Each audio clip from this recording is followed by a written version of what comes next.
ये बात 1929 की है, जब एक क्रांतिकारी जतिन दास को लाहौर यंत्र केस में गिरफ्तार कर लिया गया अंग्रेजों के द्वारा और उनको जेल में डाल दिया गया। और जब जतिन दास जेल में थे तो उनको और उनके साथ जितने भी राजनीतिक कैदी थे उनको ना तो अच्छा खाना दिया जाता था, ना कपड़े दिए जाते थे। यहाँ तक कि जो कैदी सुधरना चाहते थे वो किताबों की मांग करते थे तो उनकी किताबें भी नहीं दी जाती थी।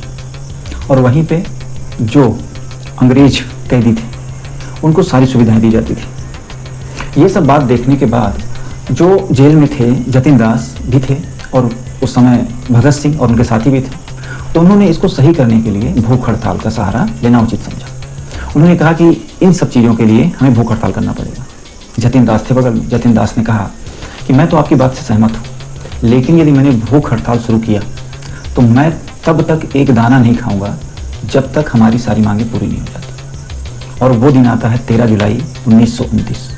जतिन दास बैठ जाते हैं भूख हड़ताल पर। दिन बीतते जाते हैं और वे अन्न का दाना तक नहीं खाते, यहाँ तक कि पानी पीना भी छोड़ देते हैं। और ये बात पता है कि ये बात जो हीरो होता है किसी भी प्रोटेस्ट का, किसी भी आंदोलन का, जब कोई हीरो होता है तो उसकी बातों को फॉलो करते हैं। समाज अपने हीरो को फॉलो करना चाहता है।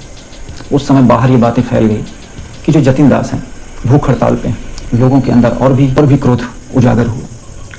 तो धीरे धीरे दिन बीतते गए। अंग्रेजों के ऊपर एक आफत आ गई कि अगर यदि इसको कुछ हो गया तो बाहर कहीं जो समाज है, भीड़ है, कहीं एकदम उग्र न हो जाए। और इसी को सोचते हुए उन लोगों ने, अंग्रेजों ने षड्यंत्र रचा ताकि जतिन दास का भूख हड़ताल को तोड़ा जा सके।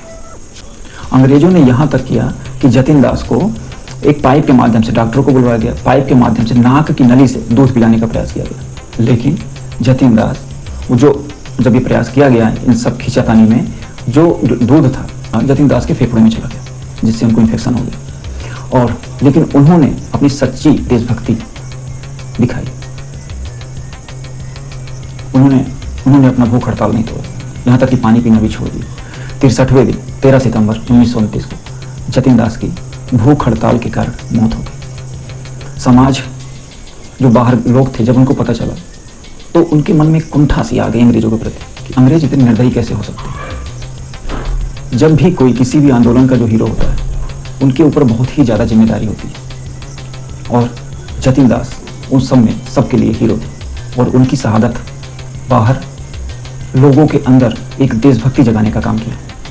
और जब ये देशभक्ति जगी तो आगे अंग्रेजों के लिए राहें मुश्किल होती गई। आज भी देखते हैं हम लोग, प्रोटेस्ट होते हैं, आंदोलन होते हैं, लेकिन जो हीरो होते हैं वो आइडल होना चाहिए, क्योंकि यदि वो बिखरा तो जितने समाज के लोग उनको हीरो मानते हैं वो बिखर जाएंगे।